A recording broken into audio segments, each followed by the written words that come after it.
বিসমিল্লাহির রহমানির রহিম। আসসালামু আলাইকুম ওয়া রাহমাতুল্লাহি ওয়া বারাকাতুহু। সুপ্রিয় শিক্ষার্থী ভাই বোনেরা, তোমরা যারা ডিগ্রি দ্বিতীয় বর্ষ 2021-22 সেশনের 2021-22 সেশনের যারা শিক্ষার্থী আছো, তোমাদের আজকে আমি অনেকক্ষণ যাবত চেষ্টা করতেছি। আমি একটা অনার্স প্রথম বর্ষের ক্লাসটা নেওয়ার পরে অনেকক্ষণ যাবত ওয়েট করতেছি। ইলেকট্রিসিটি কারেন্ট একটু পরে যাচ্ছে আর আসতেছে, যার কারণে তোমাদের ক্লাসটা আমার নিতে একটু লেট হয়ে গেল। আমি তার জন্য আন্তরিকভাবে দুঃখ প্রকাশ করতেছি। আর এই ক্লাসটা যাদের আগামীকালকে যাদের দর্শনের পরীক্ষা রয়েছে, যাদের দর্শন সাবজেক্টটা রয়েছে, সবাই হচ্ছে যে একটু দ্রুত লাইভে যুক্ত হবা, দ্রুত লাইভে জয়েন করবা এবং লাইভটা একটু তোমরা দ্রুত একটু শেয়ার করে দিবা। তোমাদের যারা খুব কাছের ফ্রেন্ড আছে, বন্ধু বান্ধবী আছে, সবাইকে একটু লাইভে শেয়ার করে দাও, যাতে করে আমাদের আজকের ক্লাসটা সবাই দেখতে পারে এবং সবাই কম বেশি উপকৃত হয়। সো তোমরা তোমাদের WhatsApp group, Messenger group, Viber group, যে যেখানে যত গ্রুপ আছে সবগুলা গ্রুপে একটু লাইভে শেয়ার করো যাদের দর্শন সাবজেক্টই রয়েছে। সো তোমরা সবাই হচ্ছে দ্রুত একটু লাইভটা শেয়ার করো এবং সবাই শেয়ার করে ডান লিখে কমেন্ট করো, যাতে করে ক্লাসটার আপডেট সবাই পায় এবং ক্লাসটা সবাই করতে পারে এবং সবাই এটার উপকৃত হয়, ক্লাসের বেনিফিটটা সবাই পায়। ঠিক আছে? সো আজকে আমাদের দর্শনের যে সাবজেক্টটা রয়েছে এটা আমরা দ্রুত তোমাদেরকে সাজেশন দিয়ে শেষ করে দেবো ইনশাল্লাহ। ঠিক আছে, আমরা একটু সময় নিচ্ছি, সময় নেওয়ার পরে আমরা হচ্ছে যে ক্লাসটা সুন্দর করে গোছানোর একটা ক্লাস নিব ইনশাল্লাহ। আজকের ক্লাসটা অত্যন্ত চমৎকার একটি গোছানোর ক্লাস হবে, তোমরা সবাই দেখার চেষ্টা করো। আমি মাত্র 20 মিনিটে তোমাদের ক্লাসটা শেষ করব। ঠিক আছে? সো আজকের ক্লাসটা হবে দর্শন চতুর্থ পত্রের ক্লাস। ঠিক আছে, লাইভে সবাই যুক্ত হও, দ্রুত জয়েন করো, লাইভে সবাই দেখো, দেখার চেষ্টা করো। আশা করি আজকের লাইভ থেকে তোমরা মোটামুটি ভালো একটা উপকৃত হবা। ঠিক আছে, প্রশ্নগুলো আমি ঝটপট দাগিয়ে দিব, তোমরা ঝটপট দাগিয়ে ফেলবা। ঠিক আছে, ঝটপট প্রশ্নগুলো একটু দেখে ফেলো, ঝটপট দাগিয়ে ফেলো। ঠিক আছে, আচ্ছা তাহলে আমরা শুরু করতেছি। বিসমিল্লাহির রহমানির রহিম। ক বিভাগ থেকে যে প্রশ্নগুলো তোমাদের পড়তে হবে, ক বিভাগ থেকে যে প্রশ্নগুলো তোমাদের পড়া উচিত, দেখো ক বিভাগের যে প্রশ্নগুলো তোমাদের পড়া উচিত সেই প্রশ্নগুলো তোমরা একটু এক নজরে দেখে নাও। ক বিভাগ থেকে যে প্রশ্নগুলো তোমাদের পড়া উচিত, ঠিক আছে, সেই প্রশ্নগুলো তোমরা একটু অবশ্যই দেখে নাও। আমি তোমাদের ক বিভাগের গুরুত্বপূর্ণ যে প্রশ্নগুলো আছে এই প্রশ্নগুলো তোমাদেরকে দাগিয়ে দিচ্ছি। এই নেটটা দিছি, এটা কানেকশন খোলা থাক। ওকে,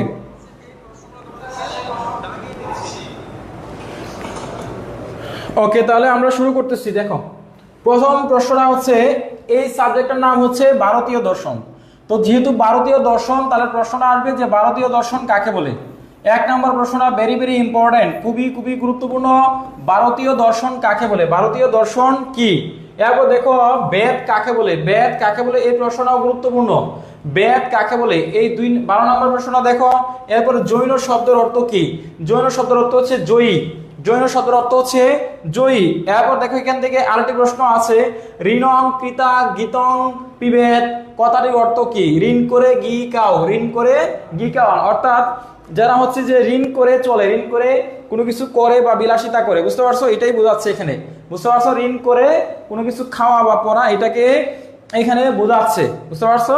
তো তোমরা এটা অবশ্যই লিখে নিবা।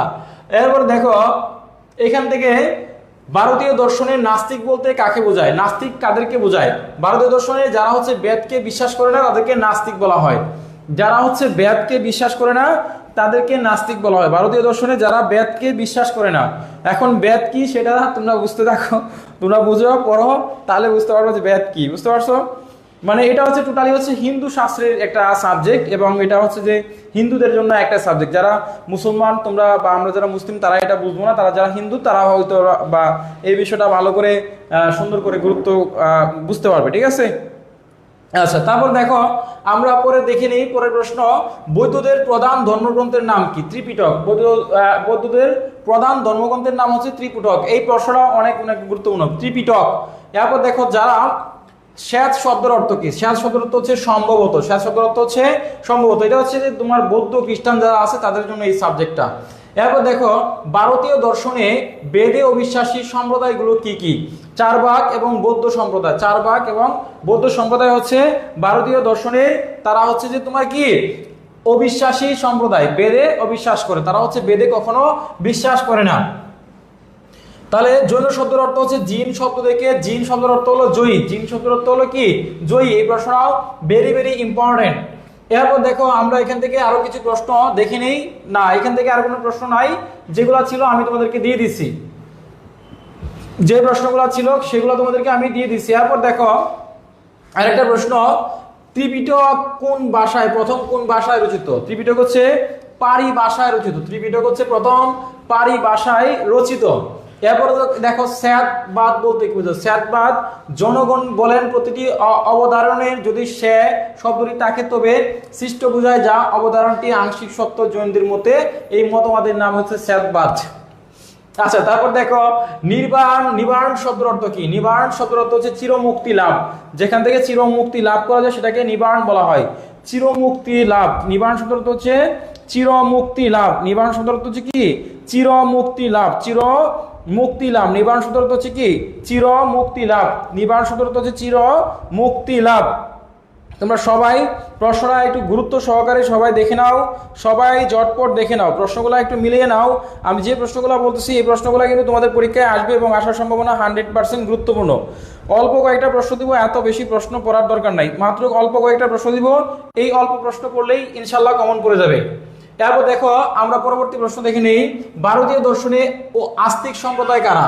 ভারতীয় সম্প্রদায়ে আস্তিক সম্প্রদায় কারা? ভারতীয় দর্শনে দেখো, ভারতীয় দর্শনের আস্তিক সম্প্রদায় হলো সংখ্যা, যোগ, ন্যায়, বৈশিক, মীমাংসা এবং হচ্ছে বেদান্ত সম্প্রদায়, বেদান্ত সম্প্রদায়। আচ্ছা, এটা পালি ভাষাটা হচ্ছে পালি ভাষা, বুঝতে পারছো? পালি ভাষা, ভেরি গুড। ওকে, তারপর দেখো বৈশিক দর্শনের প্রতিষ্ঠাতা কে? বৈশিক দর্শনের মহর্ষি কণাদ। না, আচ্ছা ঠিক আছে, তাহলে হচ্ছে যে বৈশিক দর্শনের প্রতিষ্ঠাতা হচ্ছে মহর্ষি কণাদ, মহর্ষি কণাদ। এরপর দেখো আমরা পরবর্তী প্রশ্ন দেখে নেই। এখান থেকে প্রশ্ন হচ্ছে অধিকাংশ ভারতীয় দর্শন কিসের উপর ভিত্তি করে গড়ে উঠেছে? এই প্রশ্নটা 100% গুরুত্বপূর্ণ। অধিকাংশ ভারতীয় দর্শন কিসের উপর? এটা হচ্ছে বেদের উপর। বেদ শাস্ত্র যারা পড়ছে তারা সব কিছুতেই জানে। হিন্দুদের মধ্যে বা বৌদ্ধদের মধ্যে বা খ্রিস্টানদের মধ্যে বেদ শাস্ত্র একটা আছে, বেদ যারা পড়ছে তারা সব কিছু জানে। আচ্ছা, পারি না পালি। ওকে, তারপর দেখো ভারতীয় দর্শনের বিরুদ্ধে আনিত যে কোনো দুটি অভিযোগ লেখো। এটা হচ্ছে দ্বিতীয় অধ্যায়, উত্তরটা আছে আমাদের এখানে দেয়া নাই। তারপর দেখো আমরা স্যাদ কি, স্যাদ পড়ে রাখবা, এটা অবশ্যই পড়বা। তাহলে এখানে ভারতীয় দর্শনের বিরুদ্ধে আনিত যে কোনো দুটি অভিযোগ, এই দুইটা অভিযোগ কিন্তু 100% গুরুত্বপূর্ণ। এই দুইটা অভিযোগ তোমরা অবশ্যই গুরুত্ব দিয়ে পড়বা, কারণ এই প্রশ্নটা আসার সম্ভাবনা রয়েছে অনেকটাই, বুঝতে পারছো? এরপর দেখো আমরা এখান থেকে আরেকটা প্রশ্ন এখানে স্যাদবাদ, এটা বললেই হবে। আচ্ছা, বৌদ্ধ দর্শনের দেখো, বৌদ্ধ দর্শনের প্রধান সম্প্রদায়গুলো কি কি? বৌদ্ধ দর্শনের প্রধান সম্প্রদায় হচ্ছে হিমযান সম্প্রদায়, মহাযান সম্প্রদায়, হিমযান সম্প্রদায় এবং এটা হচ্ছে মহাযান সম্প্রদায়, বুঝতে পারছো? এই দুইটা হচ্ছে সম্প্রদায়। তোমরা এই প্রশ্নগুলো অবশ্যই পড়ার চেষ্টা করবা। তো আমরা খ বিভক্তি আরো একবার দেখে নেই। দর্শন চতুর্থ পত্র যাদের রয়েছে তারা আরো একবার একটু দেখে নাও। দর্শন ফোর্থ পার্ট যাদের রয়েছে তারা আরো একবার প্রশ্নগুলো একটু দেখে নাও।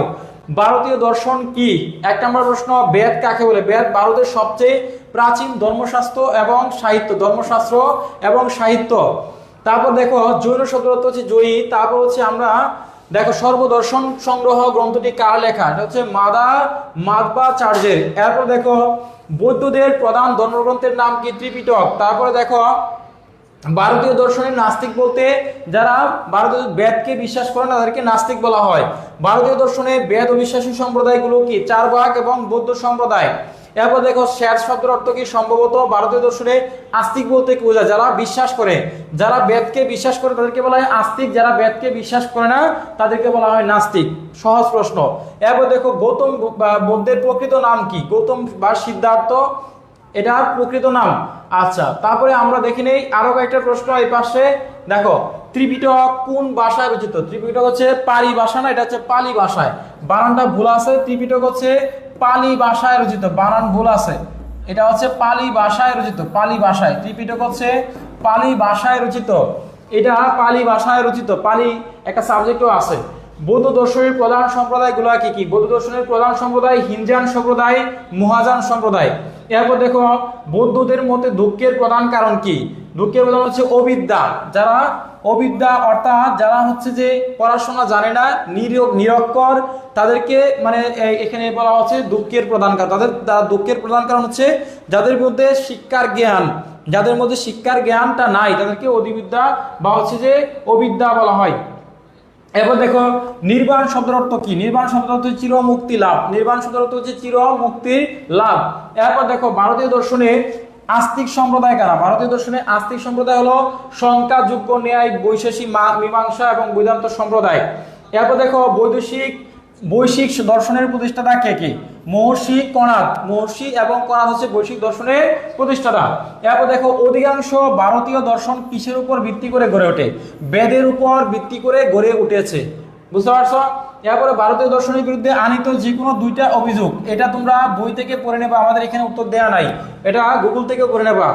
প্রথম তীরঙ্করের নাম কি? ঋষদেব। তারপরে স্যাদ কি? স্যাদ কাকে বলে? এই প্রশ্নটা খুবই গুরুত্বপূর্ণ। স্যাদবাদ কাকে বলে? এই প্রশ্নগুলো ছিল আমার কাছে অত্যন্ত গুরুত্বপূর্ণ। তোমরা এই প্রশ্নগুলো অবশ্যই গুরুত্ব সহকারে পড়ার চেষ্টা করবা, ইনশাআল্লাহ আশা করি তোমরা অবশ্যই প্রশ্ন কমন পাবে। আচ্ছা, আব্দুল্লাহ লিখেছ শিক্ষা ব্যবস্থা পরিবর্তন দরকার, মুসলমানদের ছেলে মেয়েরা কোরআন, হাদিস, ইসলামের ইতিহাস, ইসলামী সাহিত্য পড়বে। ভেরি গুড, কথা ঠিক আছে। হ্যাঁ, হিন্দুদের জন্য হিন্দু শাস্ত্র, মুসলমানদের জন্য মুসলমান, এবং যারা বৌদ্ধ তাদের জন্য বৌদ্ধ সাবজেক্ট পড়বে। এটা আসলেই দরকার, কারণ একজন মুসলমান সে হচ্ছে মুসলিম, তার ধর্মগ্রন্থে ইসলাম শিক্ষা, ইসলামিক স্টাডিজ আছে, সে ইসলামিক স্টাডিজ পড়বে, সে কোনো দর্শন পড়বে। একজন বৌদ্ধ সে দর্শন সাবজেক্ট পড়বে, সে কোনো ইসলামিক স্টাডিজ পড়বে। একজন হিন্দু সে হচ্ছে তার হিন্দু দর্শন পড়বে, সে কোনো মুসলমানদের সাহিত্য পড়ার দরকার নাই কোনো। কিন্তু পড়ার বা পড়তে গেলে, পড়াশোনা করতে গেলে এটা দরকার, বুঝতে পারছো? সো এটা অবশ্যই তোমরা পড়বা। আচ্ছা, একজন বলেছে স্যার কালকে তো হরতালের উপর পরীক্ষা হবে কিনা? যেহেতু জাতীয় বিশ্ববিদ্যালয় থেকে এখন পর্যন্ত কোনো নোটিশ জারি করে নাই, সেহেতু তোমরা ধরে নিতে পারো তোমাদের পরীক্ষা হচ্ছে ইনশাআল্লাহ। ঠিক আছে, যেহেতু পরীক্ষা হচ্ছে অবশ্যই পরীক্ষা হবে। এরপর দেখো আমরা পরবর্তী প্রশ্নটা দেখে নেই। আমরা দেখো খ বিভাগ থেকে যে প্রশ্নগুলা তোমাদের অত্যন্ত গুরুত্বপূর্ণ, খ বিভাগ থেকে যে প্রশ্নগুলা গুরুত্বপূর্ণ, আমি অল্প কিছু প্রশ্ন দিব, যে অল্প প্রশ্ন করলেই তোমাদের 100% পরীক্ষায় কমন আসবে। আমি অল্প কয়েকটা প্রশ্ন দিব খ বিভাগ থেকে, যে অল্প প্রশ্ন করলেই তোমাদের পরীক্ষায় কমন পাওয়ার সম্ভাবনা রয়েছে, বুঝতে পারছো? সো তোমরা এই প্রশ্নগুলো একটু অবশ্যই করবা। ওকে, আচ্ছা, অনন্যা বড়ুয়া দুইটি অভিযোগ হলো, একটি নির্বিচারবাদী, একটা হচ্ছে দুঃখবাদী। ভেরি গুড, তোমার উত্তরটা সঠিক এবং উত্তরটা তুমি দেওয়ার জন্য তোমাকে ধন্যবাদ। আচ্ছা, দুইটা অভিযোগ, একটা হচ্ছে নির্বিচারবাদী, একটা হচ্ছে দুঃখবাদী। তোমরা এই কমেন্টটা একটু দেখে নাও, এখানে একজন কমেন্ট করেছে, ঠিক আছে? আচ্ছা, সমাজকর্মের চতুর্থ পত্রের পরীক্ষা দেওয়ার জন্য, হ্যাঁ, সমাজকর্ম চতুর্থ পত্রের পরীক্ষা দিব, অবশ্যই সাজেশন দিব, তোমরা একটু ওয়েট করো, ঠিক আছে? ইংলিশ ক্লাস নেবেন না? হ্যাঁ, আমি ইংরেজি ক্লাস, এই ক্লাসটার পরে ইংরেজি ক্লাসটা নেওয়ার চেষ্টা করবো, ঠিক আছে? তাহলে দেখো ভারতীয় দর্শন কেন হিন্দু দর্শন নয়, ব্যাখ্যা করো। ভারতীয় দর্শন কেন হিন্দু দর্শন নয়, এটা ব্যাখ্যা করো। এরপর দেখো জৈন মতে অনুযায়ী দ্রব্যের শ্রেণী বিভাগ আলোচনা করো। এই প্রশ্নটা ভেরি ভেরি ইম্পর্টেন্ট। চারবাক দর্শনকে লুকায়ত দর্শন বলা হয় কেন? চারবাক দর্শনকে লুকায়ত দর্শন বলা হয় কেন? এই প্রশ্নটা অত্যন্ত গুরুত্বপূর্ণ। এরপর দেখো হিনজান এবং মহাযান কি? হিনজান এবং মহাযান কি? এই প্রশ্নটাও তোমরা পড়বা, হিনজান এবং মহাযান কি। এরপর দেখো এখান থেকে আরেকটা প্রশ্ন, সংখ্যা বিবর্তনবাদ কাকে বলে, ব্যাখ্যা করো। এই প্রশ্নটা ভেরি ভেরি ইম্পর্টেন্ট, সংখ্যা বিবর্তনবাদ কাকে বলে।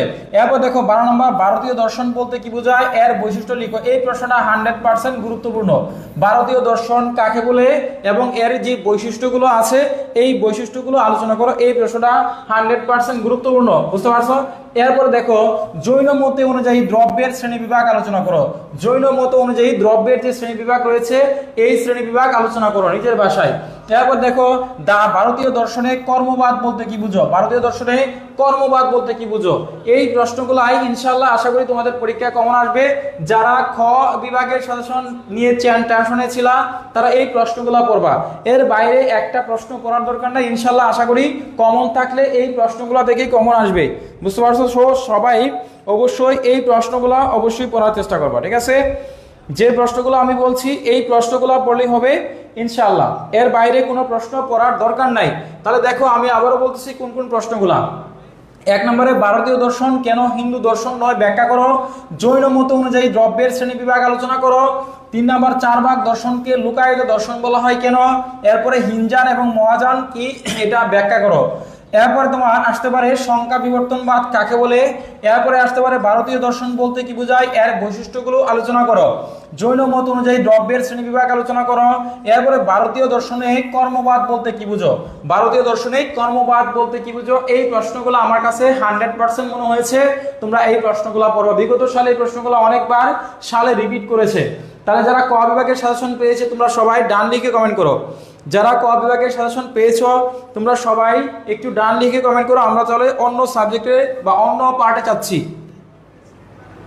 শাহিদা পারভিন নিত্য সমাজকর্ম রাষ্ট্রবিজ্ঞানের সাজেশন দেন। শাহিদা আমি সাজেশন দিব, এটার পরেই সমাজকর্মের সাজেশন দিব, ঠিক আছে, একটু অ্যাড করো।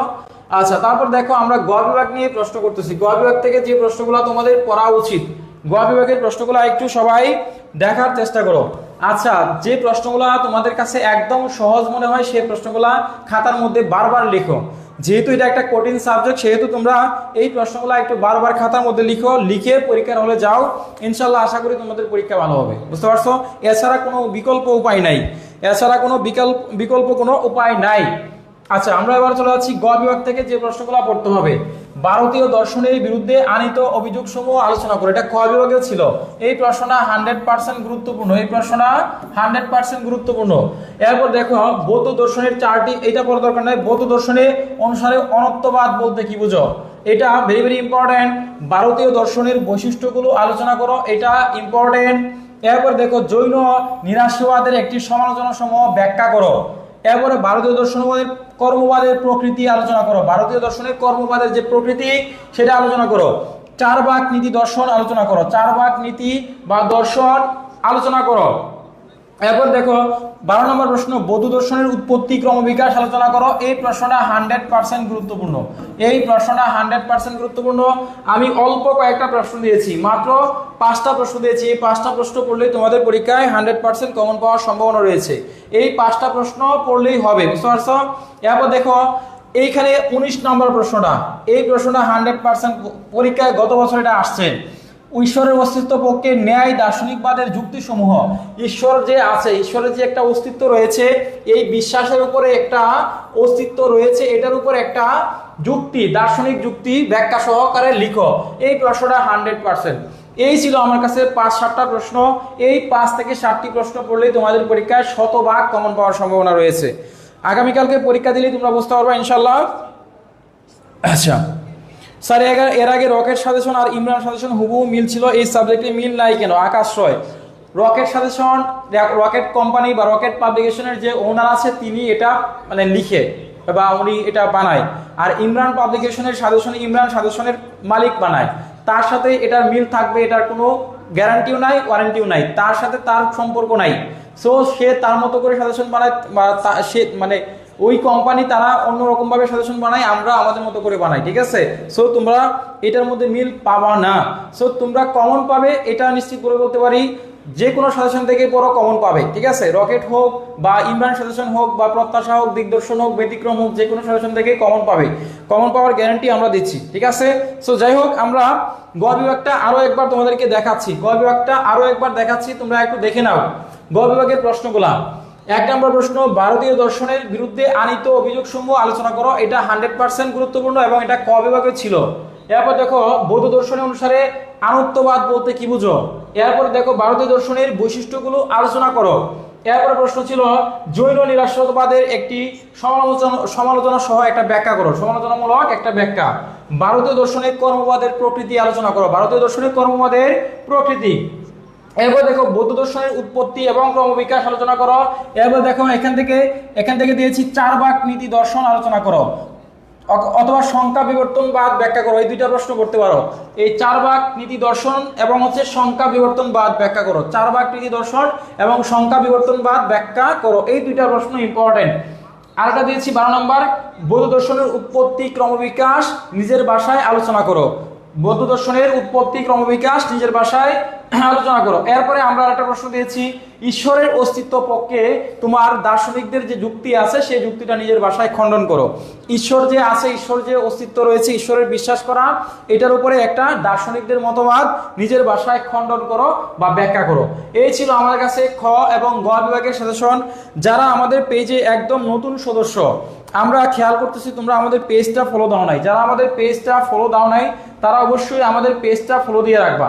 এই যে আমাদের ইমরান পাবলিকেশনের যে অফিসিয়াল পেজ, তোমরা সবাই আমাদের এই ইমরান পাবলিকেশনের পেজটা সবাই ফলোয়ার বাটনটা অন করে রাখবা, যাতে করে আমাদের ক্লাসটা সবাই দেখতে পারে এবং সকল ভাই বোনেরা আমাদের ক্লাস থেকে উপকৃত হয়।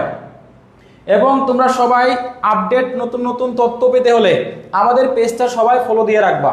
আমাদের যে পেজটা রয়েছে ইমরান পাবলিকেশনের পেজটা অফিসিয়াল পেজ, এই পেজটা সবাই ফলো দিয়ে চেষ্টা করবে, ঠিক আছে? সবাই ফলোয়ার বাটনটা অন করে রাখবা, যাতে করে প্রত্যেকদিন আমাদের ক্লাসের আপডেট নোটিফিকেশন সবার আগে পাও, ঠিক আছে? অবশ্যই ফলো দিয়ে রাখবা। তো যারা যারা দর্শনের সাজেশনের জন্য অপেক্ষা করতেছিল, তোমরা সবাই একটা ধন্যবাদ দিয়ে বিদায় নাও, সবাই হচ্ছে একটা থ্যাঙ্কস জানিয়ে বিদায় নাও, ঠিক আছে? আজকে তোমাদের দর্শনের যে চতুর্থ পত্র পরীক্ষার সাজেশন দিলাম, একটা ধন্যবাদ জানিয়ে তোমরা সবাই লাইভ থেকে বিদায় নাও, সবাই লাইভ থেকে বিদায় নাও। যাদের দর্শন সাবজেক্টটা ছিল সবাই একটা ধন্যবাদ জানিয়ে লাইভ থেকে বিদায় নিতে পারো। আচ্ছা, কালো কুমার লিখেছো, thank you so much sir, take my love, thank you, শুক্রিয়া স্যার। আবার খ বিভাগে একটু দেখান তো, খ বিভাগটা লাইভটি শেষ করলে তুমি দেখতে পারবা ইনশাল্লাহ। ফারহা লিখেছো, ধন্যবাদ। ওকে দিদি, খ বিভাগগুলো দাগিয়ে দিবেন, আমার মিস হয়েছে। যারা মিস করেছো তারা পরবর্তীতে তোমরা একটু দেখে নিবা। আমি হচ্ছে যে এই লাইভটা শেষ করে দিচ্ছি, শেষ করার পরে তোমরা দেখতে পারবো, বুঝতে পারছো? আচ্ছা, এবার হচ্ছে আমাদের সমাজকর্মের সাজেশনটা একটু দেখার জন্য অনেকেই বলতেছিল তোমাদের সমাজকর্ম আর সমাজবিজ্ঞান কোন সাবজেক্টের পরীক্ষা রয়েছে। এটা আমি একটু তোমাদেরকে দেখো, যাদের পরবর্তী পরীক্ষা কোন পরীক্ষাটা আছে, পরবর্তী কোন পরীক্ষা রয়েছে আমি তো জানি না, ভুলে গেছি, রুটিনটা আমার কাছে নাই মুহূর্তে। পরবর্তী কোন সমাজকর্মের আছে, সমাজকর্মের আমি একটু সাজেশন দিচ্ছি। সমাজকর্ম 4th পার্টের আমি কিছু ক বিভাগের সাজেশন দিচ্ছি। ক বিভাগ থেকে যে প্রশ্নগুলো তোমাদের আসতে পারে সেই প্রশ্নগুলো আমি তোমাদেরকে দিয়ে দিচ্ছি। আচ্ছা, মোহনা ধন্যবাদ জানিয়েছো, খাদিজা ধন্যবাদ দিয়েছো, নুসরাত ধন্যবাদ দিয়েছো, তানিয়া জান্নাত ধন্যবাদ দিয়েছো। আচ্ছা, আমরা অনেকেই ধন্যবাদ দিয়েছো। আচ্ছা, সুহাগের রহমান ধন্যবাদ দিয়েছো, Puja Rani thank you sir, thank you so much, Setu Roy thank you. আজকে টাই কোট লাগে মানজানা মাহিরা, তারপরে আসছি ক্লাসে, কেমন লাগতেছে সবাই এসে বলবো। আমাদের গ্রামের ভাষায় খাঁটি বাংলায় মানজা মারে আসছি। সো আজকে কেমন লাগতেছে আমাকে তোমরা সবাই জানাবা, ঠিক আছে? ওকে, যাই হোক, আমি চেষ্টা করি তোমাদেরকে প্রতিনিয়ত সুন্দর সুন্দর আপডেট লাইভ টেলিকাস্ট সাজেশন উপহার দেওয়ার জন্য, ঠিক আছে? ওকে, তাহলে আমরা হচ্ছে সমাজ বিজ্ঞান না, এটা হচ্ছে সমাজকর্ম নিয়ে আলোচনা করব। আমরা হচ্ছে সমাজ শিট ওকে, আমি পাবার পেয়ে গেছি, নো প্রবলেম। তাহলে হচ্ছে যে আমাদের সমাজকর্ম চতুর্থ পত্র, ঠিক আছে, 4th পার্ট, সমাজকর্ম চতুর্থ পত্র। ওকে, তাহলে আমরা এটা দেওয়ার চেষ্টা করব, ঠিক আছে? আচ্ছা, আরফিন নাইশা লাগিয়েছে, সুন্দরী লাগছে। সুন্দরী না, সুন্দর। আমি মেয়ে না, আমি ছেলে, ঠিক আছে? ওকে, তার মানে আমরা সমাজ বিজ্ঞানেরটা দেন। আচ্ছা, ওকে, তাহলে সমাজ বিজ্ঞান পরীক্ষা 21 তারিখ, তাই না স্যার? আপনার ক্লাসগুলো অনেক ভালো লাগে। আহমেদ মিস্টার মৌসুমী ধন্যবাদ। সমাজ বিজ্ঞান, ওরে বাবা, সমাজ বিজ্ঞান সবাই যাচ্ছে, তাহলে সমাজ বিজ্ঞান দেই। তাহলে সমাজকর্ম পরে দিলাম, তাহলে আমরা হচ্ছে সমাজ বিজ্ঞান দিয়ে একটু শুরু করি। যাদের সমাজ বিজ্ঞান রয়েছে তোমরা সমাজ বিজ্ঞানটা দেখার চেষ্টা করো। তাহলে আমরা সমাজ বিজ্ঞান চতুর্থ পত্র 4th পার্ট নিয়ে আলোচনা করতেছি। সমাজ বিজ্ঞান 4th পার্ট সবাই হচ্ছে একটু দ্রুত দেখার চেষ্টা করবা। দেখো, খ বিভাগ থেকে যে প্রশ্নগুলো ইম্পর্টেন্ট, ভেরি ভেরি ইম্পর্টেন্ট, সেই প্রশ্নগুলো আমি তোমাদেরকে দেখার চেষ্টা করতেছি। দেখো, সমাজ বিজ্ঞান হচ্ছে সমাজস্থ ব্যক্তির আচরণের বিজ্ঞান। প্রশ্নটা সবাই গুরুত্ব দিয়ে পড়বা, এই প্রশ্নটা সবাই গুরুত্ব দিয়ে পড়বা। 1 নম্বর প্রশ্ন। এরপরে গণতান্ত্রিক নেতৃত্ব কাকে বলে? এরপরে দেখো, মনোবিজ্ঞানের জনক কে? Wilhelm wound. তারপর দেখো, ফিজিকোলজি শব্দটি কোন দুটি গ্রিক শব্দ থেকে এসেছে? এটা গ্রিক শব্দ ফিজিকোলজি এবং লগোস শব্দ থেকে এসেছে। প্রশ্নটা ভেরি ভেরি ইম্পর্টেন্ট। এরপর দেখো, সামাজিকরণ কাকে বলে? সামাজিকরণ এমন একটি প্রক্রিয়া যার মাধ্যমে মানব শিশু ক্রমশ সামাজিক মানুষে পরিণত হয়। এই প্রশ্নটা ভেরি ভেরি ইম্পর্টেন্ট। মিথস্ক্রিয়া কি? মিথস্ক্রিয়া মানুষের সঙ্গে মানুষের কার্যকর পারস্পরিক যে তোমার সম্পর্কের নাম হচ্ছে মিথস্ক্রিয়া। এরপর দেখো ব্যক্তিত্বের মূল ভিত্তি কি, এই প্রশ্নটা পড়বা। এরপরে দেখো এখান থেকে প্রশ্ন অহং কাকে বলে, সেলফ কাকে বলে, অহং কাকে বলে, প্রশ্নটা ভেরি ভেরি ইম্পর্টেন্ট। এরপর দেখো আনুষ্ঠানিক গোষ্ঠী কাকে বলে, আনুষ্ঠানিক গোষ্ঠী। এরপর দেখো ঐচ্ছিক কাকে বলে, যোগাযোগ কাকে বলে। এই প্রশ্নটা 100%, এই যোগাযোগ প্রশ্নটা আসতে পারে, এটা 100% গুরুত্বপূর্ণ। এরপর দেখো মনোভাব কাকে বলে, মনোভাব কি, বুঝতে পারছো? এরপর দেখো গোষ্ঠী কাকে বলে, সামাজিক গোষ্ঠী কাকে বলে। গোষ্ঠী এবং সামাজিক গোষ্ঠী দুইটার প্রশ্ন আসতে পারে, গোষ্ঠী এবং সামাজিক গোষ্ঠী কাকে বলে। এরপর দেখো সম্মোহনী নেতৃত্ব কাকে বলে, এই 100% প্রশ্ন, এটা 100% গুরুত্বপূর্ণ। সম্মোহনী নেতৃত্ব কাকে বলে। এরপরে নেতৃত্ব, দুইটা প্রশ্ন একই সাথে আছে, সম্মোহনী নেতৃত্বটা বেশি ইম্পর্টেন্ট, বুঝতে পারছো? এরপর দেখো বিশৃঙ্খলা জনতা কি। এরপর দেখো এখান থেকে ফিডব্যাক অর্থ কি, এই প্রশ্নটা সর্বশেষ প্রশ্ন। ফিডব্যাক অর্থ হচ্ছে ফিরে আসা, ফিডব্যাক শব্দের অর্থ হচ্ছে ফিরে আসা। এই ছিল ক বিভাগ থেকে তোমাদের সমাজ বিজ্ঞানের প্রশ্ন।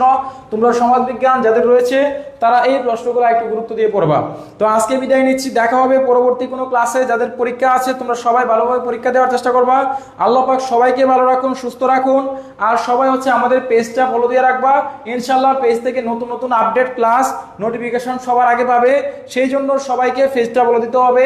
আর আমাদের ক্লাসটা যে যেখান থেকে দেখবা, দেখার মাত্রই লাইক বাটন হিট করবা। তো বিদায় নিচ্ছি, দেখা হবে ইনশাআল্লাহ পরবর্তী ক্লাসে, ইনশাআল্লাহ আগামীকালকে ঠিক সময়ে তোমরা সবাই উপস্থিত থাকবা। আল্লাহ হাফেজ, আসসালামু আলাইকুম ওয়া রাহমাতুল্লাহি ওয়া বারাকাতুহু।